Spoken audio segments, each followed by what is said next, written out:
ነቢያችን ሰለላሁ ዐለይሂ ወሰለም አላህ ዘንድ ኸይር ሥራ የሚወደድበት ቀን የለም እንደ ዙል ሒጃ 10 ቀኖች አሉ ለሰሐቦቻቸው። ጂሃድም ቢሆን አሏቸው ሰሐቦች፣ አዎ በእነዚህ የዙል ሒጃ 10 ቀናት ውስጥ የሚሰራ መልካም ሥራ ከጂሃድም ይበልጣል። ምናልባት ሕይወቱን ንብረቱን ይዘው ለጂሃድ ወጥተው ሕይወቱንም ንብረቱንም ፊ ሰቢልላህ ያጣ ሰው ካልሆነ በስተቀር ጥቂት ቀናቶች ናቸው፣ 10 ቀኖች ናቸው።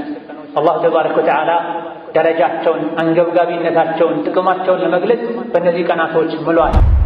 እነሆ የእነዚህ 10 ቀናትን ልዩ ደረጃ የተረዱ ደጋ ቀደምቶች ሰለፉ ሷሊህ የዙል ሒጃ 10 ቀናት ሲገቡ ኸይር ሥራ ላይ በጣም ይበረቱ ነበር። ከሌላ ጊዜ በተሻለ ኸይር ሥራ ይሰሩ ነበር። ዚክር ያበዙ ነበር፣ ዱዓ ያበዙ ነበር፣ አላህን ተባረከ ወተዓላ ማላቅን ያበዙ ነበር። እነሱ የሚመኙትን ጀነት እስከተመኘን ድረስ በሥራ ከእነሱ ልንመሳሰል ይገባል።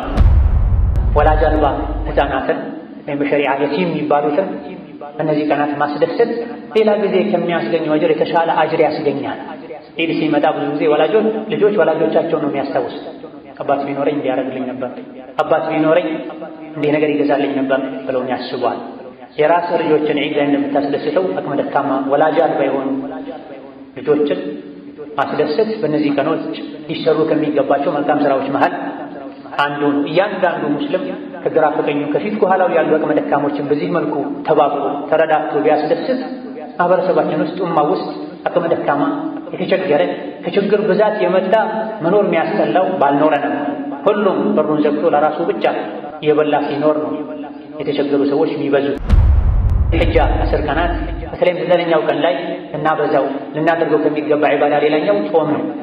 የዙል ሒጃ 9ኛው ቀን ላይ መጾም የ2 ዓመት ወንጀል እንደሚያራግፍ ነቢ ተናግረዋል። የዙል ሒጃ 9ኛው ቀን ከአረፋ በዓል 1 ቀን ቀደም ብሎ ያለውን ቀን መጾም የ2 ዓመት ወንጀል እንደሚያራግፍ ነቢ ተናግረዋል። ይሄን ቀን በጉጉት ጠብቀን ቀኑ መቼ እንደሆነ ጠይቀን መዝግበን ይዘን ልንጾመው ይገባል። ደረጃውን ካወቅን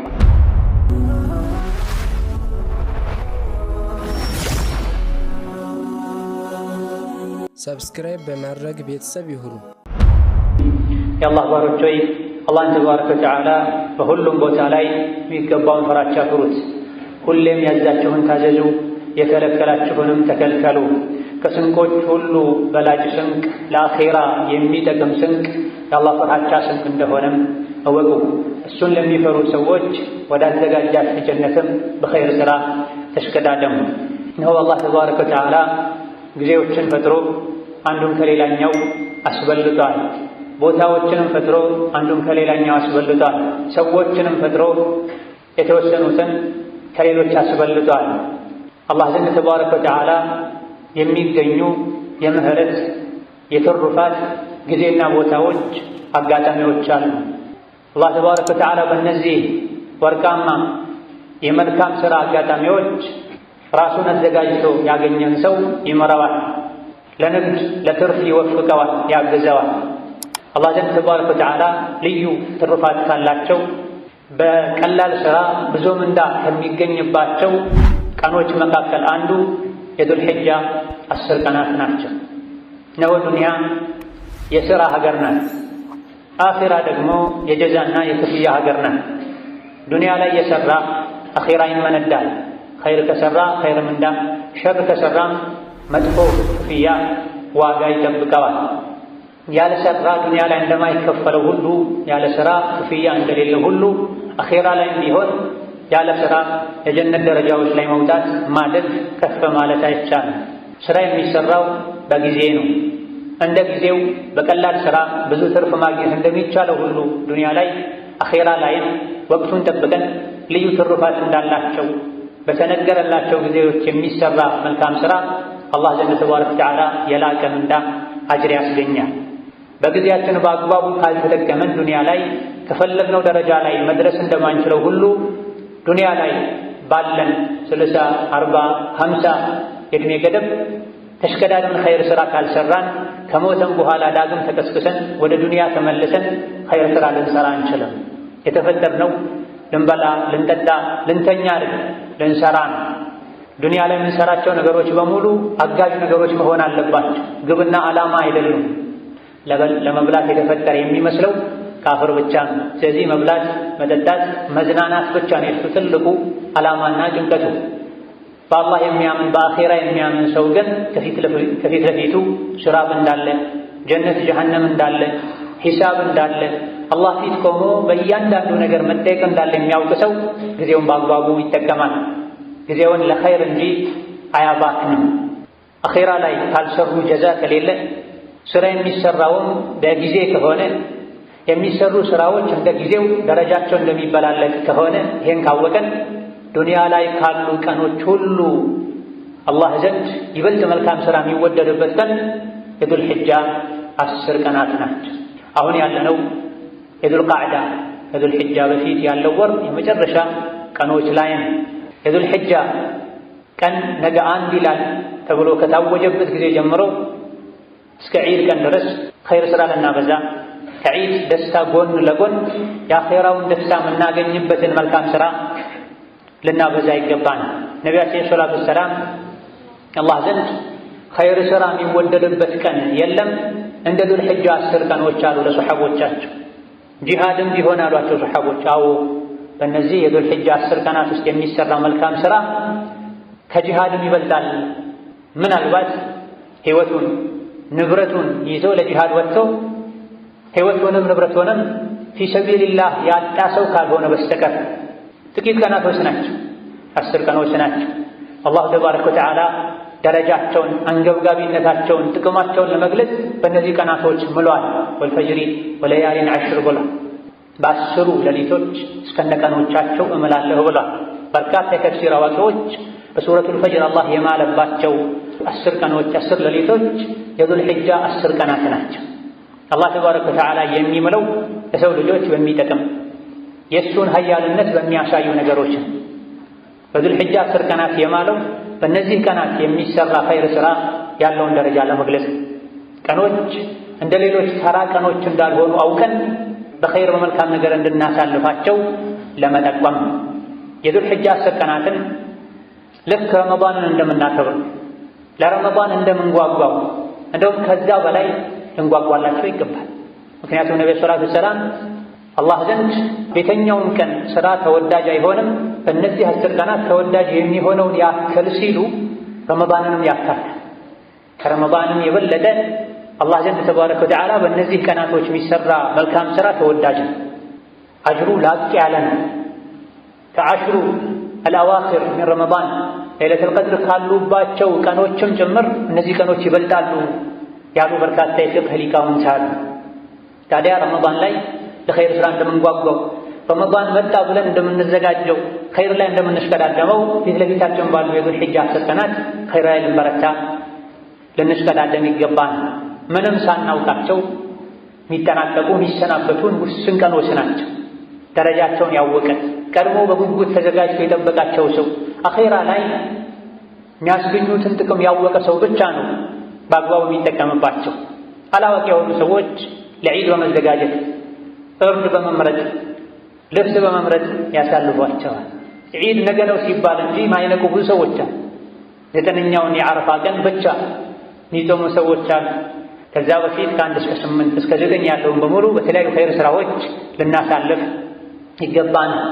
የዱንያ ነጋዴ ነኝ ብሎ ስራዬ ብሎ እስከያዘ ድረስ ለየት ያለ ትርፍ የሚገኝባቸው ጊዜዎችን ቦታዎችን ጠብቆ ዕቃውን እንደሚያቀርበው ለማትረፍ ጥረት እንደሚያደርገው በየዓመቱ ለየት ያለ ምንዳ የሚያስገኙ ጊዜዎች፣ ሁኔታዎች አሉ። እነዚህን ሆን ብለን ልንጠብቅ ይገባል። የዱንያ ነጋዴ ዕቃውን ሙያውን ተጠቅሞ ትርፍ የሚገኝባቸው ቀኖችን እንደሚጠቀመው ማለት በል ከዛ በላይ ዱንያ ላይ ምንም ብንነግድ ለዱንያ ለአኼራ ካልሰራንበት የአኼራ መልካም ስራ ውድ የሚሆንባቸው የተሻለ አጅርና ጀዛ የሚያስገኝባቸው ቀናቶችን ጠብቀን ከሰራን በአጭር ዕድሜ አኼራ ላይ የላቀ ደረጃን ማግኘት እንችላለን። እነሆ የእነዚህ 10 ቀናትን ልዩ ደረጃ የተረዱ ደጋግ ቀደምቶች አሰለፉ ሷሊህ የዱል ሒጃ 10 ቀናት ሲገቡ ኸይር ስራ ላይ በጣም ይበረቱ ነበር። ከሌላ ጊዜ በተሻለ ኸይር ስራ ይሰሩ ነበር። ዚክር ያበዙ ነበር፣ ዱዓ ያበዙ ነበር፣ አላህን ተባረከ ወተዓላ ማላቅን ያበዙ ነበር። እነሱ የሚመኙትን ጀነት እስከተመኘን ድረስ በስራ ከነሱ ልንመሳሰል ይገባል። በልብስና በስም ብቻ ሳይሆን በስራ በተግባር ከደጋ ቀደምቶች ከሰሐቦች ከተከታዮቻቸው ጋር ልንመሳሰል ይገባል። እነሱ የሚያከብሩትን ቀን በዒባዳ ልናከብር፣ እነሱ የሚሰሩትን አይነት ስራ ልንሰራ ይገባል። ለእነሱ የሰጠውን አቅም አላህ ለእኛ ሰጥቶናል። ለእነሱ የተነገራቸው ትሩፋት ለእኛም ተነግሮናል ከፈለግነው ካመንበት። ነገር ግን እነሱ ቆራጦች ናቸው፣ ከልባቸውም ያምኑ ናቸው። ይሄ እሳት ነው ተጠንቀቀው የተባለ ሰው ፊት ለፊቱ የሚያየውን እሳት እንደሚጠነቀቀው የአኼራን እሳት የሚጠነቀቁ ሰዎች ናቸው። ዛሬ በ5 ብር ከገዛ ነገ በ50 ብር ትሸጣለህ ተብሎ የተነገረው ሰው አምኖ ዱንያ ላይ እንደሚያደርገው ዛሬ ዱንያ ላይ አንድ ኸይር ስራ ከሰራህ ነገ አኼራ ላይ በ10 እጥፍ ተባዝቶ ይሰጥሃል ሲባሉ በጆሮ እንደሰማ በዓይኑ እንዳየ ሰው የሚያምኑ የሚሰሩ ሰዎች ናቸው። ይህ ነው ከእኛ ይለያል ነው። ደጋ ቀደምቶች ኸይር ስራ ላይ አሽረ ዙልሒጃ ላይ ይበረቱ እንደነበረው ልንበረታ ይገባናል። በዙልሒጃ 10 ቀናት ከሚወደዱ መልካም ስራዎች አንዱ በጥቅሉ ሁሉም ኸይር ስራ እነዚህ ቀናቶች ተወዳጅ ነው ተብሏል። እንደ ምሳሌ ሶላትና በዛ ይገባል። ነቢያችን ሰለላሁ ዐለይሂ ወሰለም የሰው ልጅ ከመቼውም በላይ ወደ ጌታው ቅርብ የሚሆነው ስጁድ ሲደፋ ነው ብላ። የትኛውን ጊዜ ከሚሰራ ስራ ይልቅ አላህ ዘንድ መልካም ስራ ውድ ቢሆነው ውድ ዋጋ ጀዛ የሚያስከፍለው የዙልሒጃ የመጀመሪያ 10 ቀኖች ላይ ነው ከተባለ በእነዚህ 10 ቀናት ውስጥ ልናበዛቸው ወደ አላህ ልንቃረብባቸው ከሚገቡ ዒባዳዎች አንዱ ሶላት። በመጀመሪያ ደረጃ ግዴታ የሆኑ ፈርድ የሆኑ 5 ወቅት ሶላቶችን በአግባቡ መስገድ፣ ቀደም ብለን በመዘጋጀት ሶላትን በማክበር ልባችንን ሰብስበን በመስገድ ይህ የመጨረሻ ሶላቴ ሊሆን ይችላል ላሳምር፣ ላስረዝም፣ ላስተካከል ብለን በመስገድ ቀደም ብለን መስጊድ በመግባት ቀብልያ ባዕድያ በመስገድ ሶላታችን ውስጥ ይበልጥ አላህን በማስታወስ ፈርድ ሶላትን እንሰግድ ይገባል። ከዛ በመቀጠል ሱና ሶላቶችን ልናበዛ ይገባል። ከዙሁር በፊት፣ ከዙሁር በኋላ፣ ከዒሻ በኋላ፣ ከመግሪብ በኋላ፣ ከፈጅር በፊት የሚሰገዱ ቀብልያ ባዕድያ ሶላቶች አሉ። ሶላት መስገድ የሚከለከልባቸው ፀሐይ እኩለ ሰማይ ላይ ስትሆን፣ ከዐሱር በኋላ ፀሐይ እስክትጠልቅ፣ ከፈጅር በኋላ ፀሐይ እስክትወጣ፣ ከነዚህ ከ3 ወቅቶች ውጪ ባሉ ሰዓታት ደግሞ ባገኘነው ክፍት ሰዓት ያውም ክፍት ሰዓት አመቻችተን ልቅ የሆኑ 2 ረካ ሶላቶችን መስገድም ልናበዛ ይገባል። በአካል ከሚተገበሩ ዒባዳዎች ሁሉ አላህ ዘንድ ይበልጥ ተወዳጅ ዒባዳ የሶላት ዒባዳ። የሶላትን ደረጃ ለማሳየት ነው ነቢዩና ዓለይሂ ሰላቱ ወሰላም አላህ ተባረከ ወተዓላ ራሳቸውን ወደ ሰማይ ጠርቶ የሶላትን ግዴታ የሰጣቸው። ወሀከዛ ሶላት ዱሓ፣ የሌይል ሶላት በእነዚህ ቀናቶች ይበልጥ ልንሰግድ ይገባል። ዓመቱን ሙሉ ሊሰገዱ የሚገባቸው የሶላት አይነቶች ናቸው። ነገር ግን በዚህ ውድ በሆነ የመልካም ሥራ የመልካም ገበያ ወቅቶች ላይ ሌይልን ረዘም አድርገን ቁጥሩን ጨመር አድርገን ልንሰግድ፣ አቡሓውንም ሌላ ጊዜ የምንሰግደው 2 ከሆነ 4፣ 6፣ 8 አድርገን ልንሰግድ ይገባል። እዚህ ዱንያ ላይ በሰገደን ቁጥር ሶላት ላይ ረዥም ጊዜ በቆመን ቁጥር በሶላት ውስጥ ልባችን በሰበሰበን ቁጥር የቅያም ቀን አላህ ፊት ስንቆም የሚደርስብን መከራ ይቀንሳል። እዚህ ዱንያ ላይ ሶላት ላይ ልቡን ሰብስቦ በቂ ጊዜ ሰጥቶ ያልቆመ አኼራ ላይ የፍርዱ ሜዳ ላይ መቆም ይከብደዋል። ሁለቱ ቅያሞች የተያዙ ናቸው። እዚህ ቀጥ ብሎ በሶላት የቆመ በልቡም በአካሉም ወደ ጌታው የተመለሰ የሶላት ጊዜ የሰጠ አኼራ ላይ የፍርዱ ሜዳ ላይ መቆም አይከብደውም። እዚህ ልምድ ስላለው ማለት። እዚህ ግን ያልቆመ በአግባቡ ያልሰገደ አኼራ ላይ ይጠናበታል፣ ይበረታበታል። ከዛሊክ ሌይል ሶላት የነቢያት ሱና ወንጀል ማራገፊያ ነው። የቅያም ቀን ኑር ነው፣ ብርሃን። ወሀከዛ በእነዚህ ቀናት እናበዛቸው ከሚገቡ ዒባዳዎች ሌላኛው ቁርአንን መቅራት፣ ማድመጥ፣ ማስተንተን፣ ትርጉሙን ማንበብ ልናበዛ ይገባል። ቁርአን የሙእሚን የልቡ ቀለብ ነው። አካላችን ምግብ ካላገኘ ውሃ ካላገኘ እንደሚጎዳው ልባችንም ቀለቡን ቁርአንን ካላገኘ ይደርቃል፣ ይታመማል፣ ይዘነጋል፣ ለምን እንደተፈጠረ ይረሳል። ለዚህ ነው ቁርአን ደጋግሞ በስማችን እየጠራን ያ አዩሀ ለዚነ አመኑ፣ ያ አዩሀ ናስ፣ ያ አዩሀ ልኢንሳን እያለ የሚመክረን የሚገስጠን። ከተለያዩ ሰሓቦች እንደተነገረው አላህ ቁርአን ላይ ያ አዩሀ ለዚነ አመኑ ካለ ጆሮህን ስጥ፣ ከዚህ ጥሪ በኋላ የምትታዘዘው ወይም የምትከለከለው ነገር ይኖራል ተብሏል። ሁሉንም ኸይር ቁርአን ያመላክተናል፣ እንሰራው ዘንድ፣ እናምንበት ዘንድ፣ እንጓጓለት ዘንድ። ሁሉንም ሸር ቁርአን ያስጠነቅቀናል፣ እንርቀው ዘንድ፣ እንፈራው ዘንድ፣ ከሩቅ እንሸሸው ዘንድ። በእነዚህ 10 ቀናት እናበዛቸው ከሚገቡ መልካም ስራዎች አንዱ ቁርአን መቅራት ማብዛት፣ በተቻለን ያክል ደጋግሞ ለማክተም መሞከር ነው።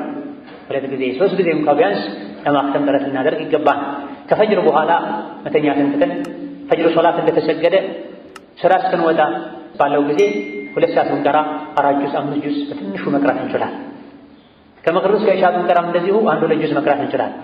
ከኢሻ በኋላ ወሬውን ሚዲያውን ዛዛታውን ትተነው ከኢሻ በኋላ እስከ እንቅልፍ ሰዓት ባለው ጊዜ 90 ደቂቃ 1 ሰዓት ብንቀራ እንደዚሁ 2 ጁዝ 1 ጁዝ 3 ጁዝ መቅራት እንችላለን። ወደዚህ ዱንያ የመጣ ነው ለአኺራ ንግድ ነግደን አትርፈን ልንሄድ ልንበላ ልንጠጣ ከልጅ ከባለቤት ጋር ልንጫወት ብቻ ነው። የዱንያ ቆይታችን አጭሩን ቆይታችን በእንቅልፍ በወሬ በዛዛታ በጫወታ በዱንያ ብቻ ካሳለፍነው አኺራ ምን ይዘን ነው የምንሄደው? አኺራ ለምናገኘው የሰራ ነው። ከሚሰሩ ውድ ከሆኑ ስራዎች አንዱ ቁርአን መቅራት።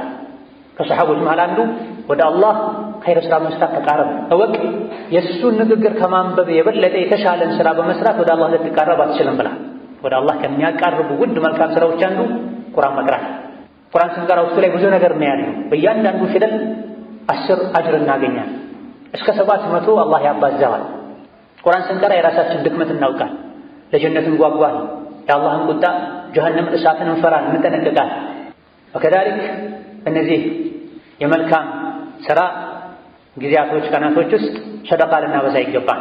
አቅመ ደካሞች ላይ፣ የተቸገሩ ሰዎች ላይ፣ የዘመድ የጎረቤት ከዙሪያ ላሉ ችግራቸውን ለምትረዳ ሰዎች በእነዚህ ቀናት እጅን ዘረጋ። ለዒድ እንዲደሰቱ ልታደርጋቸው ይገባል። ዒድን የራስህ ብቻ አታድርግ። ዲን እስላም ዒድን ሲደነግግ ሀደፎች አሉት፣ ዓላማዎች አሉት። ከዒድ ዓላማ አንዱ መረዳዳት፣ በጋራ መደሰት። ዘካተል ፊጥር የተደነገገው ለዚህ ጡህረተን ሊሷኢም ወጡዕመተን ሊልመሳኪን ብሏል ነብዩ ሰለላሁ ዐለይሂ ወሰለም። ረመዳን ሲጠናቀቅ የሚሰጠው ዘካ ዓላማው ዘካተል ፊጥር ዓላማው ጾመኛ በጾሙ ጊዜ ለገጠሙት ጥፋቶች፣ ክፍተቶች ማበሻ መጠገኛ ይሆን ዘንድ ነው። ለአቅመ ደካሞች ደግሞ ምግብ ይሆን ዘንድ ነው ብሏል ነብዩ ሰለላሁ ዐለይሂ ወሰለም። ወከዛሊክ ዒደል አድሓ ላይ የዓረፋ ዒድ ላይም ሰደቃ ያረድከውን ብቻህን ጠቅልለህ እንድትበላ ሸሪዓ አይፈልግም። የተወሰነውን ለምስኪን ስጥ ተብለሃል። ከዛ በፊትም ለቤታችን አስቤዛ ስናስገባ ከዙሪያ ላሉ አቅመ ደካሞች ቀንሰህ ልትሰጥ ይገባል። ከሰጠህ ስትሰጥ አላህ ይሰጣል። ሰዎች ዱዓ ያደርጉልሃል። ከሰጠው የተሻለውን እጥፉን ታገኛለህ። ኢዛ አሽሩ ዚል ሒጃ ላይ ሰደቃ ልናበዛ ይገባል። ሰደቃ የግድ ገንዘብ ብቻ አይደለም። ትርፍ ልብስ ካለ ትርፍ ልብስ ለሌላቸው ስጥ። ትርፍ የቤት ዕቃ ያለው ለሌለው ይስጥ። ትርፍ ቀለብ ያለው ለሌለው ይስጥ። ጥሬ ገንዘብ መስጠት የሚከብዳቸው ሰዎች ይህ በሽታ ሙሉ ሰውነታቸውን አቅላቸውንም ልባቸውንም ጭምር ተቆጣጥሮት አውጥተው የሚጥሉትን ምግብ፣ ልብስ ምስኪን ፈልገው መስጠት ይከብዳቸዋል። አሸይጣኑ የዒዱኩሙል ፈቅረ ከሰጠህ ትቸገራለህ ብሎ ሸይጣን ስለሚያስፈራራ ማለት ነው። ከዛ ወላጅ አልባ ሕፃናትን ወይም በሸሪዓ የቲም የሚባሉትን እነዚህ ቀናት ማስደሰት ሌላ ጊዜ ከሚያስገኘው አጅር የተሻለ አጅር ያስገኛል። ዒድ ሲመጣ ብዙ ጊዜ ልጆች ወላጆቻቸውን ነው የሚያስታውሱት። አባት ቢኖረኝ እንዲያደርግልኝ ነበር፣ አባት ቢኖረኝ እንዲህ ነገር ይገዛልኝ ነበር ብለው ያስቧል። የራስህ ልጆችን ዒድ ላይ እንደምታስደስተው አቅመ ደካማ ወላጅ አልባ የሆኑ ልጆችን ማስደሰት በእነዚህ ቀኖች ሊሰሩ ከሚገባቸው መልካም ስራዎች መሃል አንዱ ነው። እያንዳንዱ ሙስሊም ከግራ ከቀኙ ከፊት ከኋላው ያሉ አቅመ ደካሞችን በዚህ መልኩ ተባብሮ ተረዳድቶ ቢያስደስት ማህበረሰባችን ውስጥ ኡማ ውስጥ አቅመ ደካማ የተቸገረ ከችግር ብዛት የመጣ መኖር የሚያስጠላው ባልኖረ ነው። ሁሉም በሩን ዘግቶ ለራሱ ብቻ የበላ ሲኖር ነው የተቸገሩ ሰዎች የሚበዙት። ወከዛሊክ በእነዚህ ቀናቶች ወላጆችን መንከባከብ፣ ወላጆችን ማስደሰት፣ ወላጆችን መኻደም ወደ አላህ ልንቃረበት የሚገባ መልካም ስራ ከአላህና ከመልእክተኛው ሐቅ ቀጥሎ ትልቁ ሐቅ የወላጆች ሐቅ ነው። ሁሌም ወላጆቻችንን ልንንከባከብ ልናስደሰት ይገባናል። ነገር ግን በእነዚህ 10 ቀናት በዒድ ይበልጥ ወላጆቻችንን ልናስደስት የሚያስፈልጋቸውን ነገር ልናሟላ ቀልባቸውን ልናስደስት ይገባል። ለራሱ ሞልቶለት እንደ ልቡ በል ሞልቶ ፈሶ የኖረ ወላጆቹ በችግር የሚኖሩ ተቸግረው ከሰው የሚጠይቁ ተበድረው የሚጨነቁበት ሁኔታ አለ። እንዲህ አይነቱ ሰው የወላጅን ደረጃ ያላወቀ አሊያ ደግሞ የዲንን ሽታ ያላሸተተም ጂሃድ ማድረግ ፈልጎ ወደ ነብይ የመጣን ሰው ወላጆች አሉ ብለው ጠይቀው ታውን ሲላቸው እንግዲያውስ ተመለስ ወላጆችህን በማገልገል ጂሃድ አድርግ ብላ። ወላጅ ምርጡ የጀነት በር ነው ተብሏል። ጀነት መግባት የፈለገ ወላጁን ሊያስደስት ይገባል። ወላጁን ሊኻድም ይገባል። ለወላጁ የሚያስፈልገውን ሊያደርግ ይገባዋል። አንተ ጠግበህ የበላ ወላጆችህ ተርበው ሊያድሩ ፈጽሞ አይገባም። አንተ ቀያይረህ ልብስ የለበስክ ወላጆችህ ልብሳቸው ሊቸገሩ ፈጽሞ አይገባም። ዓመቱን ሙሉ መስደሰታቸው ኻድማቸው በእነዚህ የዙል ሒጃ 10 ቀናት የዒድ ጊዜ ላይ ይበልጥ ወላጆችን ማስደሰት ወደ አላህ ተባረከ ወተዓላ ያቃርባል። ወከዛሊክ ዙል ሒጃ 10 ቀናት በተለይም 9ኛው ቀን ላይ ልናበዛው ልናደርገው ከሚገባ ዒባዳ ሌላኛው ጾም ነው። የዙል ሒጃ 9ኛው ቀን ላይ መጾም የ2 ዓመት ወንጀል እንደሚያራግፍ ነቢ ተናግረዋል። የዙል ሒጃ 9ኛው ቀን ከአረፋ በዓል 1 ቀን ቀደም ብሎ ያለውን ቀን መጾም የ2 ዓመት ወንጀል እንደሚያራግፍ ነቢ ተናግረዋል። ይሄን ቀን በጉጉት ጠብቀን ቀኑ መቼ እንደሆነ ጠይቀን መዝግበን ይዘን ልንጾመው ይገባል። ደረጃውን ካወቅን ከዛ በፊትም ከ1 እስከ 8 ባሉ ቀኖች መጾም ይቻላል። ሁሌም በየዓመቱ ቢጾም ችግር የለም። ነብዩ ሰለላሁ ዐለይሂ ወሰለም በጥቅሉ እንደነዚህ 10 ቀናት መልካም ሥራ አላህ ዘንድ ውድ የሚሆንበት ቀን የለም ሲሉ ጾም ይካተታል። ጾም አላህ ዘንድ ምርጥና ተወዳጅ ሥራ ነው። ከሰሐቦች መሃል አንዱ መጥቶ ያ ረሱላላህ በቋሚነት ሁሌ ዘውትር ምሰራውን ውድ የሆነ ኸይር ሥራ ጠቁመኝ ሲላቸው ጾምን ያዝ፣ ወንጀልን ከማራገፍ ስሜትን ከመግራት ቀልብን ከማርጠብ አንፃር ጾምን የሚስተካከል ዒባዳ የለም ብለዋል። ስለዚህ ጾም ከመልካም ሥራዎች መሃል አንዱ ስለሆነ ከ1 እስከ 8 ባሉ ቀናትም ቢሆን በመደዳም ይሁን አለፍ አለፍ ያልንም ይሁን ከመሃልም ጀምረን ይሁን ጾም ልናበዛ ይገባናል። ከዚህም አልፎ ነቢይ ጾሙ እንደነበረም የሚያሳዩ አንዳንድ የሐዲስ ዘገባዎች እንዳሉ ተነግሯል። በዙል ሒጃ 10 ቀን ውስጥ ልናበዛቸው ከሚገቡ ዒባዳዎች ሌላኛው ተክቢር። ዙል ሒጃ ነገ ነው ተብሎ ከታወጀበት ወይም ከዙል ቃዕዳ የመጨረሻው ቀን ፀሐይ ከጠለቀችበት ጊዜ ጀምሮ ተክቢር ልናበዛ ይገባናል። ቀንም ማታም ላይ ቤትም ከቤት ውጪ ድምፅ ጮክ አድርገንም ቀንሰንም በሁሉም ሁኔታ ላይ ወንዱም ሴቱም ሴቶች ለራሳቸው ብቻ እያሰሙ ተክቢር ልናበዛ ይገባናል። ይህ ልቅ የሆነ ተክቢር ይባላል። ዙል ሒጃ 1 ነገ ነው ከተባለበት ከታወጀበት ቅጽበት ጀምሮ እስከ አያሙ ተሽሪቅ መጨረሻው 10 ሰዓት ድረስ ተክቢር ልናበዛ ይገባናል። ሁለተኛው የተገደበ ተክቢር ይባላል። እሱም የየውሙ ዓረፋ 9ኛው ቀን ፈጅር የሚጀምር ይሆናል እስከ ዙል ሒጃ 13ኛው ቀን ዐስር ድረስ ማለት ከሰላቶች በኋላ ሁሉም በራሱ ድምፅ ኢማሙ እየመራ ሌሎች እየተመሩ ሳይሆን በጋራ ሁሉም ድምፁን ጮክ አድርጎ እያለ ተክቢር ሊበዛ ይገባል። ደጋግ ቀደምቶች በዙል ሒጃ 10 ቀናት ያበዟቸው ከነበሩ ዒባዳዎች አንዱ ተክቢር። የዘነጉ ሰዎችን ለማስታወስ ወደ ገበያ የሄዱ ነበር አንዳንድ ሰሐቦች። እነሱ ተክቢር ሲሉ የሰሙ ሰዎች ተከተለው ተክቢር ይላል፣ የረሱት ያስታውሳል። ሄዳ ቤት ውስጥም መንገድ ላይ መኪና ውስጥም ተክቢር ልናበዛ ድምፃችንም ጮክ ልናደርግ ይገባል። መስጂዱ እስኪንቀጠቀጥ ድረስ በተለይ ከየውም ዓረፋ 9ኛው ቀን ጀምሮ እስከ አያሙ ተሽሪቅ 13ኛው ቀን ዐስር ድረስ ያለው ሰዓት ላይ ከሶላቶች በኋላ በደንብ ተክቢር ልንል ይገባል። ሱብሓነላህ ሰዎች ማይጠቅመው ሱና ያልሆነው ነገር ላይ ሲጮሁ ድምፃቸውን ጮክ ሲያደርጉ ይታያል። ሸሪዓው የፈልገው ነገር ሲሆን ሱናው ሲመጣ ደግሞ ድምፃቸው ይጠፋል። እንዲህ ሊሆን አይገባም። ኸይር ላይ ልንበረታ እንጀግር ይገባናል። ማይጠቅም ነገር ላይ ደግሞ ቀዝቀዝ ልንል ወደ ኋላ ልንል ይገባናል። መስጂዶች በሙሉ በድምፅ መሞላት አለባቸው። ሶላት እንዳለቀ ተክቢር በማለት ወከዛሊክ በዙል ሒጃ 10 ቀናት ተወዳጅ ከሚሆኑ ተግባራት አንዱ ውድሕያ ነው። ውድሕያ ማለት ለዒድ የሚታረድ እንስሳ ማለት ነው። የቻለ ሰው ላይ ግዴታ ነው የሚል አቋም ያላቸው ሊቃውንት አሉ። ውድሕያ የማረድ አቅም ያለው ሰው የማረድ ግዴታ አለበት። በመሰረቱ አብዛኞቹ የጠበቀ ሱና ነው የሚል አቋም አላቸው። ውድሕያ ማረድ የላቀ ምንዳ አጅር አለ። ዓመቱን ሙሉ ፈርደን እየበላን ዒባዳ ሲሆን አጅር የሚያስገኝ ተግባር ሲሆን ወደ ኋላ ልንል ኪሳችን ሊያሳስበን አይገባም። አቅም የሌለው ሰው ነቢ ሙሐመድ ዓለይሂ ሰላቱ ወሰላም ውድሕያ አድርገውለታል። በተጨባጭ በትክክል አቅም የሌለው አንድ በግ እንኳ ለግሉ ገዝቶ ማረድ የማይችል ሰው ነቢ ሙሐመድ ዓለይሂ ሰላቱ ወሰላም 2 በግ አርደው ይሄ ለኔና ለቤተሰቦቼ ነው፣ ይሄ ደግሞ ከተከታዮቼ ከኡመቶቼ ማረድ ለማይችሉት ነው ብለው አድርገው የእዝነት ነቢ ናቸው። የሁሉ አባት ናቸው ዓለይሂ ሰላቱ ወሰላም። አቅም ያለው ሰው ግን ውድሕያ ሊያደርግ ይገባዋል። አንድ በግ ለአንድ ቤተሰብ ይበቃል። አንድ በሬ ወይም ግመል ለ7 ቤተሰብ ይበቃል። ሙሉ ጤነኛ ሊሆን ከጉድለት ከጆሮ መቆረጥ ኢላ ገይሪ ዛሊክ ከዓይን ዕውርነት የጠራ ሊሆን ይገባዋል። ወከዛሊክ ኡድሒያ ማድረግ የፈለገ ሌላኛው አሽሩ ዙልሒጃ ላይ መጠበቅ ያለበት ኡድሒያ የሚያደርግ የቤት አባወራ የሆነ ሰው ዙልሒጃ ነገ ነው ከተባለበት ቅጽበት ጀምሮ ፀጉሩን ጥፍሩን ከመንካት ሊታቀብ ይገባዋል። ስለዚህ ኡድሒያ ማድረግ የሚፈልግ ለጥንቃቄ ዛሬ መጽዳት ያለበትን ሰውነቱ ላይ መነሳት ያለበትን ፀጉር ጥፍር ሊያነሳ ይገባዋል። በስህተት የጀመረ ሰው ጥፍሩን የነቀለ ፀጉሩን መቁረጥ የጀመረ ልክ እንዳስታወሰ ሊያቋርጥ ይገባዋል። ረስቶ ቢጨርሰውና በኋላ ቢያስታውስ እንኳ ኡድሒያው ላይ የሚያሳድረው ተጽዕኖ አይኖርም። በተወሰነ መልኩ ተያያዥነት ቢኖራቸውም ሙሉ በሙሉ ሁለቱ የተያዙ አይደሉም። ረስቶ ፀጉሩን የላጨ አሊያ ደግሞ ከሰውነቱ ጠጉሮች የተኛውንም የነቀለ የቆረጠ አሊያ ደግሞ ጥፍሩን የቆረጠ ኡድሒያው በዚህ አይበላሽም።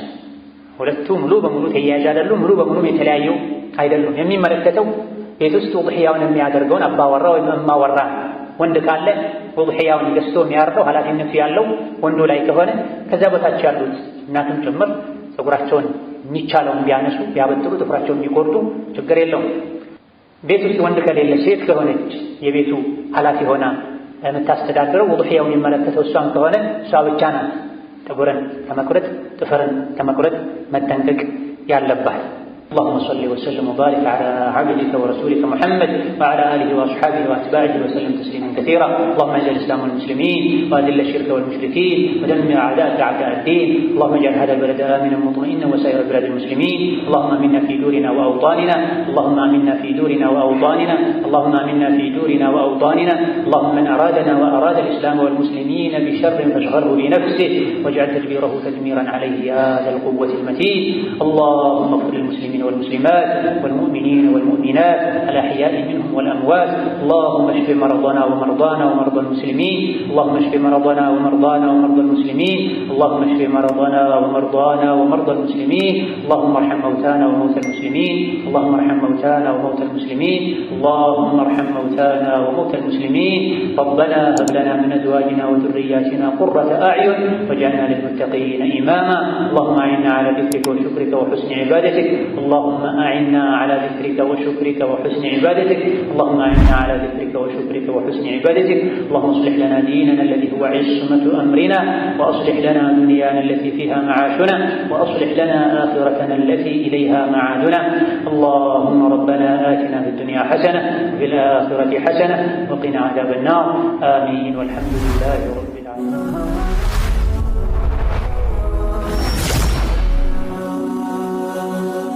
ሰብስክራይብ በማድረግ ቤተሰብ ይሁኑ።